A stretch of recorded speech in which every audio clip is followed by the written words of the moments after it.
글쓰기 교육 두 번째 시간입니다. 두 번째 시간은 지난 시간에 글쓰기의 중요성 그리고 글을 어떻게 써야 되는지 얘기했던 것에 이어서 문장을 어떻게 만들어야 되는지, 그다음에 문단 구성을 어떻게 해야 되는지, 그리고 장르 글쓰기로서 보도자료 쓰기와 성명서 쓰기 관련된 내용으로 이번 강의 시간은 예, 진행하도록 하겠습니다. 먼저 문장 쓰는 법입니다. 문장을 쓴다고 했을 때 이게 뭐 습관적으로 쓰는 거니까 문장 못 쓰는 사람이 어디서 이렇게 생각할지 모르겠는데 이 주술 관계를 제대로 호응시키지 못하는 글을 쓰는 분들이 굉장히 많아요. 그러면 이게 다 비문 오문이 되는 거거든요. 그래서 문장의 기초는 주술 관계입니다. 주술 관계. 또한 호응 관계도 잘 맞춰야 돼요. 수식 관계를 잘 해야 된다는 거거든요. 그래서 먼저 주술 관계에 대해서 좀 알아보겠습니다. 문장의 오류를 막기 위해서는 주어와 서술어가 잘 호응해야 한다. 이게 주술 관계의 의미입니다. 한번 제가 예문을 하나 들어볼게요. 앞으로 몇 년간 내가 할 일은 푸코의 두 가지 담론을 연구할 것이다. 이 글의 주어는 앞으로 몇 년간 내가 할 일은 이 주어잖아요. 내가 할 일은 연구할 것이다. 주어하고 서술하고 호응하지 않죠. 주술 관계가 틀린 거예요. 이것을 고치는 방법은 두 가지가 있습니다. 앞에 주어를 바꾸는 방법, 그다음 뒤에 서술어를 바꾸는 방법. 두 가지 형태로 대안을 제가 만들어 보겠습니다. 1-1. 앞으로 몇 년간 내가 할 일은 주어는 그대로 썼어요. 푸코의 두 가지 담론을 연구하는 것이다. 연구할 것이다가 아니라 연구하는 것이다. 여기서 것은 앞에 있는 일이라는 주어를 지시어로 바꾼 거죠. 그러니까 앞으로 내가 몇 년간 할 일은 푸코의 두 가지 담론을 연구하는 것이다. 문장이 맞죠? 라임이 맞는다 그래요. 예, 이런 게 이제 잘 틀린 문장을 고친 거고요. 두 번째는 서술어를 바꾸는 게 아니라 주어를 한번 바꿔보는 거예요. 앞으로 몇 년간 나는 내가 할 일은이 아니라 나는이 주어가 되는 거예요. 나는 뭐뭐 하려고 한다. 그러면 주어를 바꾸고 주어에 맞게 서술을 써본 겁니다. 앞으로 몇 년간 나는 푸코의 두 가지 담론을 연구하려고 한다. 이러면 정확하게 1-1과 1-2에서 위에 틀린 문장을, 잘못된 문장을 주어와 서술어의 호응 관계를 맞춰서, 주술 관계를 맞춰서 고쳐본 겁니다. 자, 두 번째, 복문이 있어요. 우리가 쓰다 보면, 문장을 쓰다 보면, 한 문장을 쓰는데 두 개 이상의 절을 연결하는 문장. 이걸 복문이라고 그러죠. 이 복문을 고치는 법에 대해서 한번 알아보겠습니다. 예문을 한번 들어볼게요. 우연히 학습 상담사 과정에 대해 알게 되었고, 누가 알게 된 거죠? 내가 알게 된 거죠. 그러니까 마음속에, 쓰지는 않았지만 마음속에 주어는 나예요. 수강을 하면서, 누가? 내가 수강을 하면서. 강의에 대한 만족감이 가슴에 전해오는 수업이었다.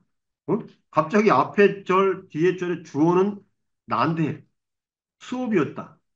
수업이 마치 주어인 것처럼 서술을 잘못 쓴 거죠. 고쳐야 되겠죠? 어떻게 고칠까요? 우연히 학습 상, 우연히 학습 상담사 과정을 알게 되었는데 수업 내용이 무척 만족스러웠다. 누구한테? 나한테. 그죠? 그러면 문장상의 나라는 말은 나오지 않지만 의미상의 주어가 나잖아요. 의미상의 주어인 나와 서술어, 만족스러웠다. 내가 만족스러웠던 거죠. 이렇게 주어와 서술어가 주술 관계를 맞춘 문장이 되는 겁니다.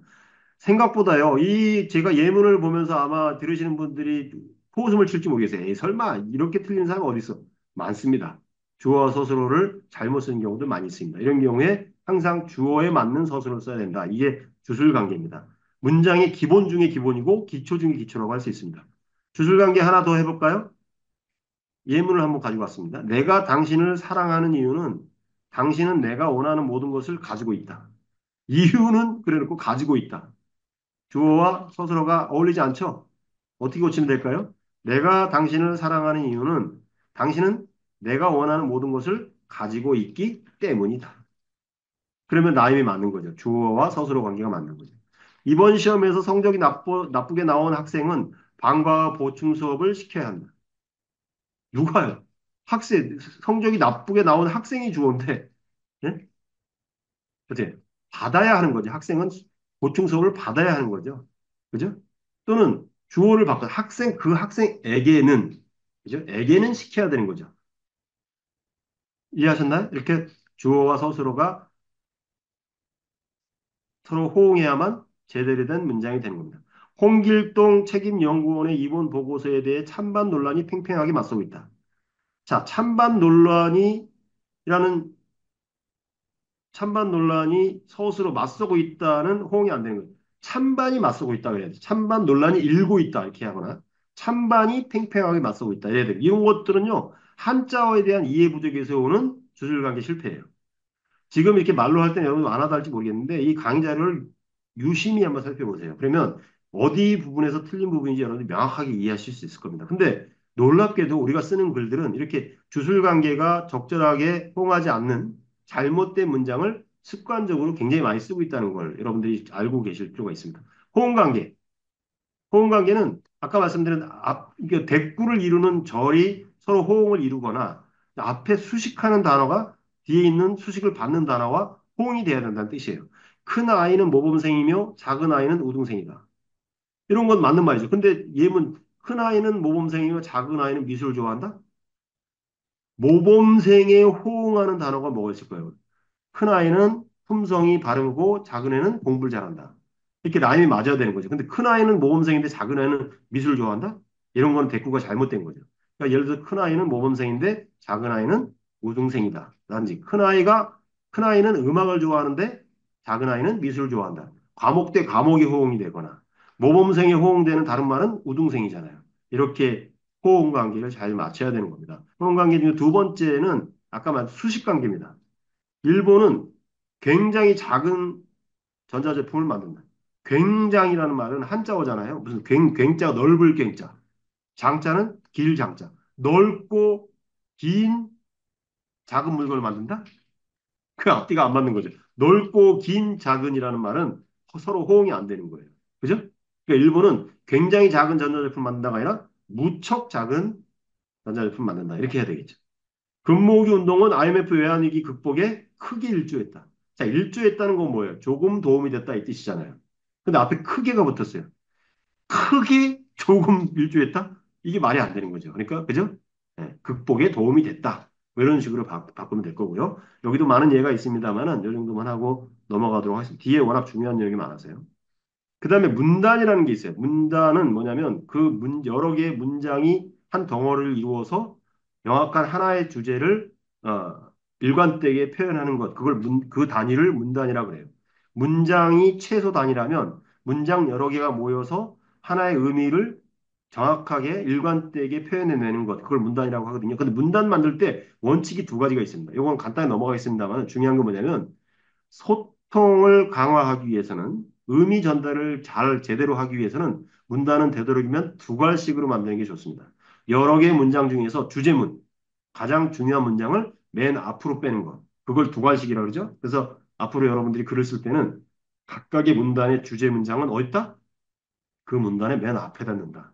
그게 두 갈씩 문단 만들기입니다. 두 번째, 한 문단에서는 하나의 주장만 있어야 돼요. 한 문단 내에서 이 주장 섞여 있으면 안 돼. 다른 주장을 쓸 때는 문단을 바꿔서 찬성하는 문단이 있다면 반대하는 문단은 그 다음 문단에 이렇게 써야지 한 문단 내에서 찬성과 반대 같이 섞여 있거나 이러면 문단 만들기에 실패한 거예요. 자, 문단 만들기까지 했습니다. 자, 그러면 이제 예, 본격 글쓰기를 할 텐데요. 우리 활동가들이 쓰는 글의 종류는 뭐 아까 보도 자료도 있고 뭐 성명서도 있다 그랬지만 또 요즘은 또 많이 쓰는 게 뭐냐면 각 공익 활동하는 분들이 신문을 통해서 그 기고문을 쓰는 경우들이 많이 있어요. 그죠? 칼럼을 쓴다든지 또 신문에 어떤 그 논단에 글을 쓴다든지 또는 우리가 다루고 있는 공익 활동의 내용을 일반 시민들한테 알리기 위해서 활동의 근거가 되는 내용들을 글로 쓰는 경우 있죠. 그렇게 미디어에 글 쓰기를 할 때 칼럼 쓰기 내지는 그 오피니언 면에다 글을 쓸 때 여러분들이 주의해야 할 것 몇 가지 얘기 드리겠습니다. 첫 번째는 일단 분량이 보통 원고지 10매 분량입니다. 200자 원고지 10매. 그럼 200자 곱하기 10 하면 총 글자 수가 몇 개가 되는 거죠? 2000자 글쓰기를 하는 겁니다. 2000자. 신문의 오피니언 면의 그 크기에 따라서 신문사에서 원고를 청탁할 때 이렇게 얘기해요. 1800자로 써주세요. 무슨 얘기죠? 200자 원고지 9매로 써주세요. 이 얘기예요. 2200자로 써주세요. 그러면 11매를 써주세요. 이 뜻이에요. 근데 평균을 내보면 신문 오피니언란에 실리는 컬럼들은 대부분 평균 원고지 10매, 200자 원고지 10매. 다시 말해서 2000자 플러스 마이너스 분량이라고 보면 돼요. 그때 어떻게 구성을 하는 거냐? 일단 먼저 들어가는 말, 서론.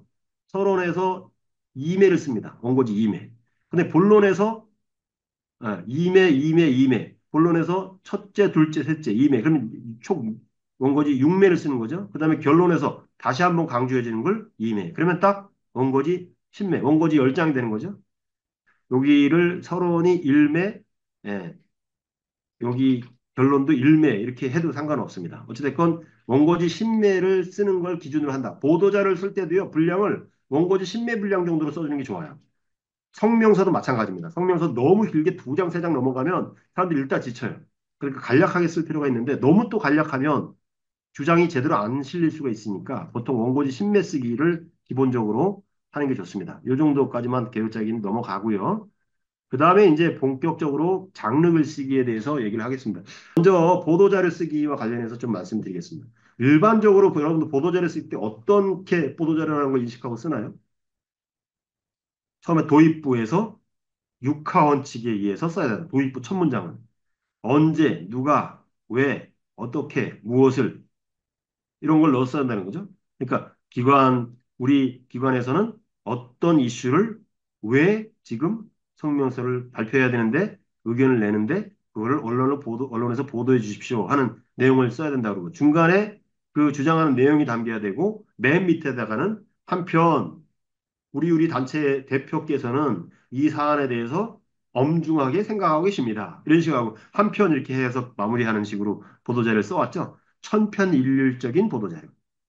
그런 보도자료를 보면 그 보도자료를 본 기자들이 10중 8구는 열어보지도 않고 열어본다 하더라도 바로 휴지통으로 던져버리거나 보도를 안 해줄 가능성이 굉장히 높습니다. 왜 그럴까요? 나는 성의 있게 보도자료 보냈는데 왜 보도를 안 해줄까요? 언론사가 꼴통이어서? 또는 우리 기관하고 언론사하고 사이가 안 좋아서? 아닙니다. 여러분들이 쓴 보도자료가 너무 상투적이어서 그렇습니다. 그대로 보도 자료를 가지고 기사를 쓰기에는 부족한 게 너무 많아서 그렇습니다. 기자들 입장에서는 바쁘잖아요. 취재할 것도 많고. 근데 이 부실한 보도 자료를 근거로 기사를 쓰자니 자기가 너무 많은 노력을 해야 되는 거예요. 물론 중요한 이슈다라고 생각되고 중요한 기관에서 보낸 거라면 기자가 기꺼이 노력하겠지만 사실은 언론사에서는 우리 기관들을, 공익활동하는 기관들을 그렇게 비중 있게 생각하지 않습니다. 왜냐하면 언론사 입장에서는 이 공익활동하는 분들, 공익단체 이쪽에서는 별로 업무에 도움이 안 되거든요. 전문 용어로 업무라고 얘기합니다만은 신문사에 큰 이익을 주는 그런 단체들이 아니라고 생각하기 때문에 아주 중요한 이슈, 아주 핵심적인 이슈, 사회의 어떤 그 현상을 제대로 찝는 이슈가 아니라면 사실은 외면하기 십상이거든요. 그럼 외면하지 않게 하려면 어떻게 할까요? 보도자료를 매력적으로 써야죠. 매력적으로 쓰기 위해서는 뭐가 담겨야 될까요? 기자들이 봤을 때 솔깃할 만한 새로운 정보가 들어있어야 돼요. 그동안 몰랐던 정보인데 이 보도자료를 보니까 새로운 정보가 있어. 이거 유럽의 뭐 입자 가속기에서 새로운 반물질이 발견됐다더라. 이런 게 다른 데서는 전혀 몰랐는데 이 보도자료에 들어있어. 충격적이죠.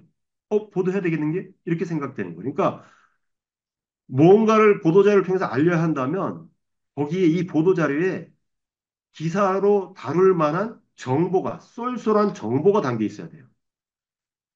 정보를 다른 말로 하면 신문사 입장에서는 읽을 거리 또는 볼거리가 담겨 있어야 된다는 거죠.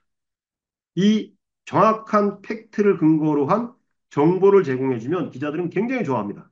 설령 보도자료가 좀 부실해 보이더라도 기꺼이 전화나 아니면 방문 취재를 해서라도 이걸 기사를 다루려고 하죠.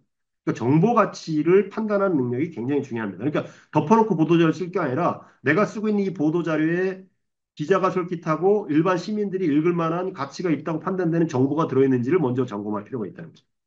그게 점검이 끝났어. 이거는 언론사 보내는 순간 난리가 날 거야. 기사 당연히 써줄 거고 막 취재 들어올 거고 이런 정도의 자신감을 가지고 출발해야 돼요. 뭐를? 보도자료 쓰기를. 그 자신감 어디서 오는 거죠?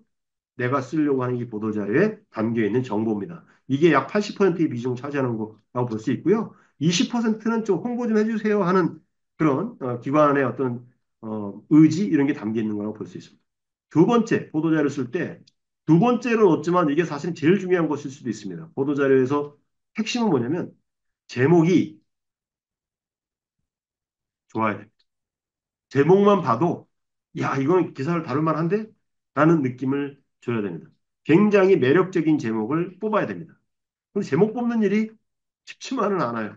이게 몇 년 동안 글을 다루고 그랬던 전문 기자들도 자기가 기사를 다 써놓고 제목 뽑기가 잘 안 돼서 데스크한테 깨지고 데스크가 쓱쓱 지워버리고 기자가 쓴 제목을 데스크가 오랜 20년, 30년 경험을 가지고 있는 데스크가 제목을 다시 달아주는 경우가 많아요. 그런데 또 그게 편집 기자한테 가서 단계에서 또 제목이 바뀌는 경우도 있어요. 이 편집 기자들은 또 전문적으로 제목을 다는 사람들이거든요. 이 사람들은 이 기사가 나갔을 때 대중들이 얼만큼 호응할지까지 판단해요. 근데 지나치게 그렇게 판단하다 보니까 낚시성 기사가 나오는 거예요. 알맹이도 없는데 사람들의 관심을 유혹하는, 끌어당기기 위한 이상한 제목을 붙이는 기사들이 인터넷 언론을 보면은 네이버나 다음이나 이런 포털에 가면은 막 제목만 보면 야 당장 클릭하고 싶은데 막상 들어가 보면 아무 내용도 없는 뭐 이런 거 있잖아요. 손흥민 누구랑 뭐 연문이나 뭐 연애한다더라. 그러면 일단 들어가서 관심 갖게 되잖아요. 그 내용 보면 뭐 아무것도 없는 경우에 그러니까 낚시성 기사인 경우도 많죠. 그러니까 뭐냐면 제목을 어떻게 다느냐가 이 소비자들의 선택을 받느냐 안 받느냐를 좌우하듯이 보도 자료를 쓸 때도 제목을 제대로 달아야만 최소한 기자가 그 보도 자료를 열어본다는 거죠. 그러니까 제목 짓기는 전체 보도 자료 쓰기 못지않게 중요한 것이다라는 걸 여기 꼭 인식할 필요가 있습니다. 세 번째는 뭐냐면 제목과 연관된 것일 수 있는데요. 태그를 잘 걸어야 돼요. 태그를. 내가 쓴 보도 자료에 걸려있는 태그가 이 핵심어가 검색 순위에 올라갈 수 있을 가능성이 있는지 없는지를 한번 염두에 둬야 돼요. 이 낚시성하고 좀 다른 면입니다. 내가 쓰고 있는 보도 자료의 내용 중에서 핵심이 되는 단어를 뽑아서 그걸 태그를 걸어야 돼요. 그러면 그 태그로 인해서 트래픽이 올라가는 거예요. 많은 사람들이 열어보게 되는 거거든요. 그런 거를 잘 다룰 줄 아는 보도자료. 그런 핵심어 검색어를 잘 태그를 걸어주는 보도자료. 이런 게 기자들이 선호하는 보도자료입니다. 기자들이 선호한다고 해서 기자들 입맛에 맞추라는 게 아니에요. 기자로 하여금 실제로 기사를 쓰도록 유도하기 위해서 그런 겁니다. 아까 제가 서두에 그랬죠. 형식은 중요하지 않다 그랬죠. 뭐, 첫 문장에서 뭐, 육하 원칙 중에서 세 가지 이상 어떻게, 무엇을, 왜, 뭐 이런 거 꼭 의무적으로 넣어야 된다? 부닥다리입니다. 그거는 굳이 그 형식에 맞추지 않아도 아까 말했듯이 제목을 잘 달고 검색어, 핵심어 태그를 잘 걸고 그런 것들로 커버가 얼마나 될 수 있기 때문에 형식에 너무 매이지 말아라. 기존에 알고 있는 보도자료 쓰기 방식을 달달달 답습을 해서 그 방식에서 끼워 맞추식으로 보도자료를 쓰지 말아라 이 얘기입니다. 보도자료는 크게 세 덩어리로 이루어져 있지. 도입부가 있고, 그 다음에 중간에 본문이 있고, 그 다음에 마무리 글인데, 마무리 글이 또 중요합니다. 마무리 글은 뭘까요? 오늘 내가 보도자료에 담은 내용을 다시 한번 강조해 주는 의미거든요. 이 마무리를 잘 쓰는 것도 중요합니다. 읽다가 맹탕인 경우 읽다가 봤는데 흥미를 가지고 기자가 읽기 시작했는데 뒷부분에 가서 흐지부지 끝나버려 글이. 그러면 이거 맹탕이네. 팩트가 부족한가 봐. 자신감이 없나 봐. 그리고 그냥 기사를 안 달아줄 수가 있거든요. 그러니까 마무리를 잘하는 것도 굉장히 중요합니다. 아까 제가 얘기했듯이 한편이라는 표현, 한편 뭐 경기도 공익활동지원센터의 센터장께서는 이번 강좌에 대해서 굉장히 중요하다는 것을 활동가들이 인식했으면 좋겠다라고 말씀하시었다. 그죠? 이런 거. 한편하고 화제를 바꾸는 것처럼 그 얘기는 무슨 얘기냐? 앞에서 했던 얘기의 의미를 무의화시키는 거예요. 아까 제가 공익활동가들이 쓰는 글에서 절대 나와서는 안 되는 표현, 네버. 뭐가 있었죠? 아무튼 같은 의미예요. 앞에서 장황하게 설명을 했고 아무튼 중요하다니까 그럼 뭐예요? 여태까지 했던 주장을 스스로 무의화시켜 버리는 거잖아요. 한편도 마찬가지입니다. 그래서 보도 자리의 마무리 문단에서 습관적으로 한편이라는 단어를 쓰는 인들이 있는데 이거는 잘못된 문장이라는 거예요. 한편은 화제 전환 등 다른 내용을 시작할 때 문장 앞에 붙이는 접속사인 만큼 보도자를 정리하는 특히 마무리 문단에서는 써서는 안 된다. 게다가 신문 기사는 대부분 접속사를 쓰지 않는 원칙이 있어요. 기본이 있어요. 한 표는 접속사잖아요. 네. 화제를 전환하는 이런 접속사 절대 보도자를 쓸 때 써서는 안 된다. 마지막으로 강조하고 싶은 게 있습니다. 인생은 타입니다. 이런 말이 있죠. 보도자료도 그렇습니다. 기자들이 막 갈급해하고 궁금해하는 시기에 딱 보내면 어떻습니까? 오늘은 뭘 쓸까? 아, 쓸 거리가 없네. 오늘 기사 내가 써야 되는데 몇 면을 내가 채우기로 했는데 아, 쓸 건 없고 어떻게 하지? 이렇게 막 고민하고 있을 때 보도자를 딱 던져주면 어떻습니까? 쏠깃 하겠죠. 그 시간이 기자들이 아침에 막 출근해서 8시에서 9시 사이에 보통 출근하겠죠? 그 9시 시간에 딱 맞춰서 보내면 기자들이 오늘은 어디 가서 뭘 취재할까? 물론 데스크가 시킨 것도 있겠지만 스스로 또 판단해야 되는 부분도 있잖아요. 그때 하나의 인사이트가 될 수 있습니다. 그래서 사실은 이걸 대부분 사람들이 알아요. 그래서 보통 아침 9시가 되기 직전에 보도자료가 쏟아져 들어오죠. 기자 입장에서는 막 노트북을 열어보면 보도자료가 뭐 50개, 100개씩 쌓여 있기도 해요. 근데 그 중에서 이제 내가 취재할 것, 기사로 다룰 것 골리게 되잖아요. 그때는 뭐가 기준이 될까요? 아까 언급했던 것처럼 제목을 잘 달아야 됩니다. 그러니까 기자들이 50편, 100편, 200편 와 있는 보도자료 중에서 일단은 열어보기 전에 제목만 보일 거 아니에요. 그죠? 그럼 제목이 봤는데 구미가 땡겨. 이거는 시의성이 있는데? 그래서 제목 달기가 그렇게 중요한 겁니다. 제목을 보고 마음에 들어서 열었어. 그랬더니 검색어를 보니까 태그를 건 거 보니까 이거 지금 당장 다뤄야 되면 시급한 과제인데? 시급한 기사거리인데? 하는 걸 해주는 거죠. 그것까지 성공을 해서 넘어갔어. 그럼 내용을 봅니다. 내용을 쭉 봤더니 그럴싸해. 팩트가 탄탄하게 박혀 있는 보도자료야. 그러면 보충 취재해야 되겠다. 이렇게 나서는 거고, 그러면 보도자료를 보낸 기관에 전화를 하거나 아니면 약속을 잡아서 만나서 보다 구체적인 얘기, 보다 자세한 얘기를 들으려고 하겠죠. 물론 바쁘니까 뭐 만나지 못할 수도 있고요. 또 시급한 경우에는 물리적으로 이동하기 힘드니까 전화를 일단 하겠죠, 기자가. 기자한테 전화가 온다? 그러면 반은 성공한 거예요. 근데 전화가 왔을 때 보도자료에 담지 못했던 뒷얘기라든가 배경 얘기라든가 좀 더 구체적인 얘기를 들려주면 아마도 기사로 실릴, 신문에 실릴 가능성이 한 90% 정도 된 거라고 볼 수 있습니다. 네, 그 다음에 중요한 보도자료다라고 했을 때는 일요일 날 보내거나 아니면 월요일 날 아침에 보내는 게 좋아요. 월요일자 신문이나 월요일자 방송이 대부분 보면 주말에 쌓였던 기사들 중에서 제일 중요하다는 거 생각되는 거를 월요일자로 보도하는 경우가 많아요. 그래서 저도 이제 여러 신문에 칼럼을 써왔고 그러는데 제가 이제 뭐 목요일자로 칼럼을 쭉 연재하다가 수요일자로 연재하다가 신문사에서 뭐 월요일자로 써주세요. 그러면 그 신문 칼럼 리스트 중에서 제가 승진한 거예요. 제가 쓰는 글이 그만큼 중요하고 많은 사람이 보고 있다라는 증거거든요. 그러니까 저를 월요일자로 전환해 주세요. 이 얘기는 저한테는 굉장히 성취 동기를 유발하는 말이라고 했어요. 그러니까 월요일자가 중요한 거죠. 그러니까 일요일 날 정도에 그 보도자를 보내거나 아니면 월요일 날 아침에 보도자를 보내거나 그리고 보도자료만 이거는 정말 중요한 팁인데요. 보도자료만 띡 보내놓고 왜 내가 좋은 보도자료를 보냈는데도 불구하고 기사를 안 써주지? 기자나 신문사를 원망하지 말고요. 보도자료를 보낸 다음에 면식이 있는 기자이거나 또는 전화번호를 알면 전화 한 통 하세요. 이번에 저희 기관에서 이러이러한 관련 보도자료 보냈는데 기자님 한번 꼭 열어봐 주세요.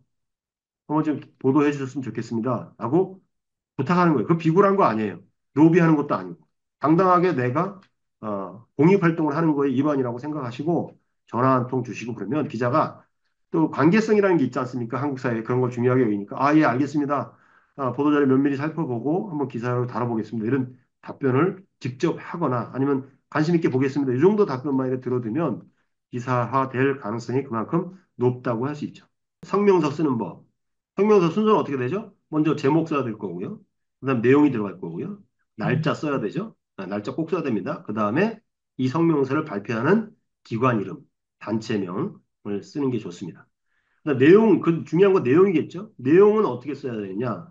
어떤 이슈 혹은 사건을 언급합니다. 그 언급한 다음에 예를 들어서 뭐 윤석열 정권에서 어떤 정책을 발표했다. 그럼 사건이죠. 거기에 대해서 어떤 비판할 거리가 있다고 판단되면 비판하는 겁니다. 그거는 이러이러해서 잘못된 정책이다. 여기까지만 써도 성명서는 돼요. 비판만 하고, 우리 주장을 담으면 그것도 성명서예요. 그러나 성명서가 좀 더 퀄리티가 높아지려면 단순히 비판만 하고 마는 게 아니라 비판에 이어서 대안을 제시하는 겁니다. 뭐 여야 의정이 만나서 뭘 한다고 하는데 지금 아직 야당은 참여하지 않았고 여의정, 여의도도 아니고 여의주도 아니고 여의정을 만들어서 지금 뭐 무슨 의료 관련 뭐 지금 개최회의를 한다고 여당에서 그러는데 그런 건 당연히 우리가 성명서 발표해서 비판할 수 있죠. 만약 의료 관련 공익단체다 그러면 국회 다수당인 야당이 참여하지 않는 여의정이 제대로 어떤 해결책을 낼 거라고 보여지지 않는다라고 비판하고요.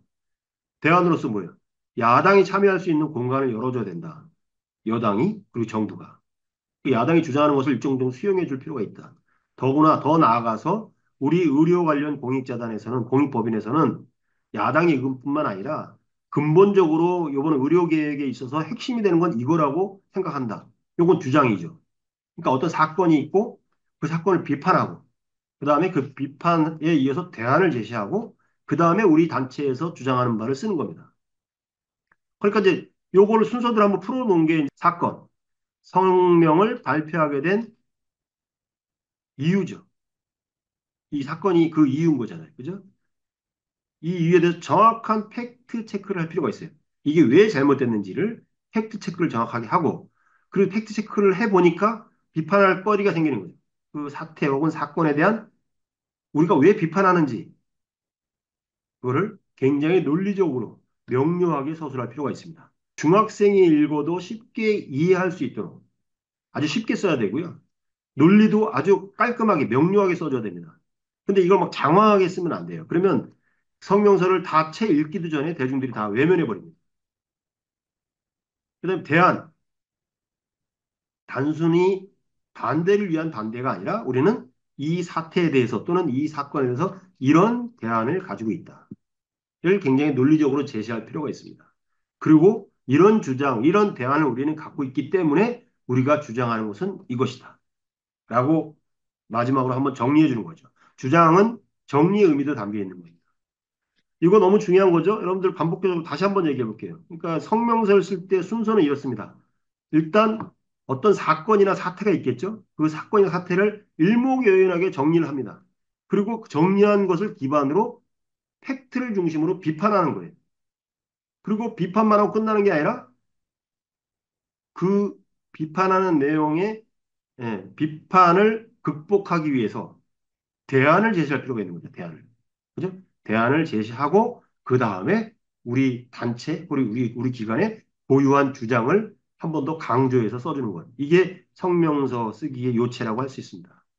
몇 가지 주의할 점. 주장이 명료해야 돼요. 애매모호하게 쓰면 안 돼요. 그다음에 짧고 굵게 써야 돼요. 어떤 단체 제가 집회를 하는 데 갔는데 성명서를 발표하는데 A4 용지 3장을 들고 와서 대표가 그걸 읽고 있더라고. 혼자 읽기 힘드니까 한 페이지 읽고 나머지 페이지는 다른 사람 시키고 다른 사람 시키고 듣다가 듣긴 다 들었는데 뭔 말 하는지 모르겠더라고요. 너무 과한 표현이 반복적으로 사용되고 있고 이 집중력이 떨어지게 되고 이런 경우들을 많이 보게 됩니다. 그거는 이 성명서를 애초에 쓴 사람이 성명서 쓰는 법을 모르는 사람이 썼기 때문에 주장이 장황해서는 안 됩니다. 일목요연하게 쓰여 있어야 돼요. 그리고 쉽게 써야 돼요. 문장은 늘 제가 강조했듯이 간결체로 써야 됩니다. 짧은 문장, 한 문장이 세 줄, 다섯 줄 되면 가독성이 떨어져요. 들었는데도 무슨 말인지 헷갈려요. 그러니까 아주 단문을 사용해서 쓸 필요가 있다 이 얘기입니다. 그리고 보도 자료가 됐건 성명사가 됐건 글을 한번 쓰고 나면 바로 보내지 마시고 반드시 퇴고를 해야 됩니다. 자기가 쓴 글 퇴고하는 좋은 방법 아까 앞에서 팁 드렸죠? 뭐였죠? 자기가 쓴 보도 자료나 성명서를 자기가 직접 소리내서 읽어보는 겁니다. 읽다 보면 잘못된 주장, 잘못된 표현이 눈에도 보이지만 귀에도 들려요. 왜? 소리내서 읽었으니까. 그러면 고칠 수가 있습니다. 근데 그걸 안 하면 낭패를 보는 수가 있습니다. 엉뚱한 주장이 담겨 있는 보도자료나 성명서를 해서는 안 되는 거죠. 그리고 반드시 그 기관에서 다른 직원들하고 같이 읽어보는 시간을 갖는 게 중요해요. 그래서 태고와 합평을 통해서 보다 나은 글을 만들 수 있다. 좋은 글은 관계 속에서 탄생한다. 혼자 쓰는 글이 좋은 글이 없는 거예요. 여러 사람들과 관계 속에서 논의를 하고, 그죠? 의견을 나누다 보면 점점점 더 좋은 글이 될 가능성이 높습니다. 퇴고와 합평이 중요한 이유가 바로 그겁니다. 그런데 이제 글 잘 쓰는 전문가의 의견을 듣겠다고 해서 이게 수직적 관계에 있는 사람한테 첨삭을 받는 경우도 있어요. 우리 이사장님한테 가서 첨삭 받아야지. 우리 대표님한테 첨삭 받아야지. 그러면 대표나 이사장님이 훌륭하신 분일 가능성이 높긴 하지만 그분 나름대로 또 어떤 뭐랄까 자기가 하고 싶은 얘기가 또 따로 있거든요. 그 메모해서 줘요. 이거 넣어라. 이거 빼라. 그럼 그거 넣고 그거 빼고 그러다 보면 원래 글이 망가지는 경우가 있어요. 그래서 수직적 첨삭은 위험합니다. 그 수평적 합평을 하는 게 좋다. 여러 사람이 우리 기관의 직원이 5명이다. 그럼 이거 중요한 성명서니까 5명이 같이 앉아서 이 성명서 읽어봅시다. 그럼 다양한 의견들이 나올 거 아니에요? 그럼 다양한 의견을 취합해서 다시 쓰는 거예요. 다시 쓴 다음에 다시 또 그걸 합평을 해보고 이런 과정을 거치면 고치면 고칠수록, 그 절차탕마, 그죠? 고치면 고칠수록 글은 점점 좋아질 수밖에 없습니다. 특히 우리가 쓰는 글은 성명서 보도자료는 공공의 성격을 가진 글이기 때문에 개인의 의견이 아니라 단체의 의견이어야 되고 또 장황한 논리가 아니라 간단 명료한 논리여야 되고 또 일반 시민들을 이해시키기 위한 거니까 짧은 문장으로 그죠? 단문을 통해서 가독성을 높여주는 게 굉장히 중요한 요소다라는 걸 여러분들한테 다시 한번 강조드립니다. 마지막으로 제가 준비한 거는 항상 글을 쓰는 사람은 유의해야 됩니다. 주의할 점들이 몇 가지가 있는데 많이 있지만 그중에 제가 정말 중요하다고 생각하는 세 가지만 여러분들한테 소개하려고 합니다. 글을 쓰다 보면요. 이런 경우가 있어요. 너무 그 글에 파묻혀 있다 보니까 빠져 있다 보니까 내가 이 글을 왜 쓰는 건지 그 목적을 상실하는 경우가 있어요. 그럴 때 어떻게 해야 될까요?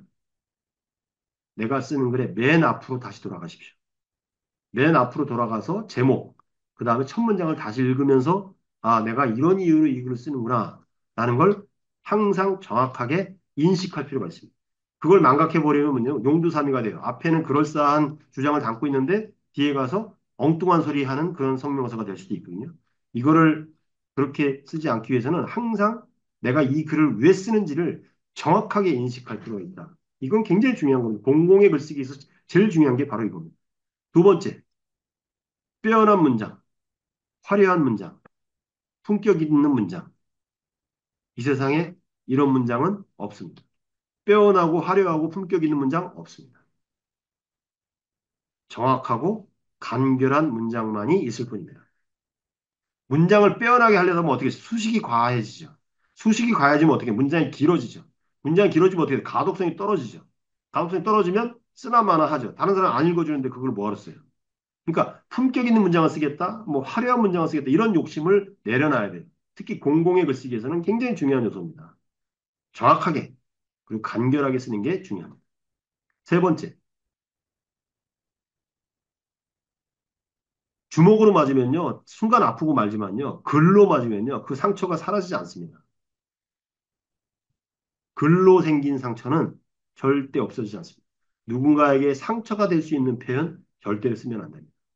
설령 그 사람이 나쁜 사람이라 하더라도 글을 쓸 때는 그런 표현을 쓰면 말은 휘발돼 버리기 때문에 욕 같은 거는 말로 하는 거는 한순간 공중에 날아가 버리고 말잖아요. 근데 글은 계속 남아 있잖아.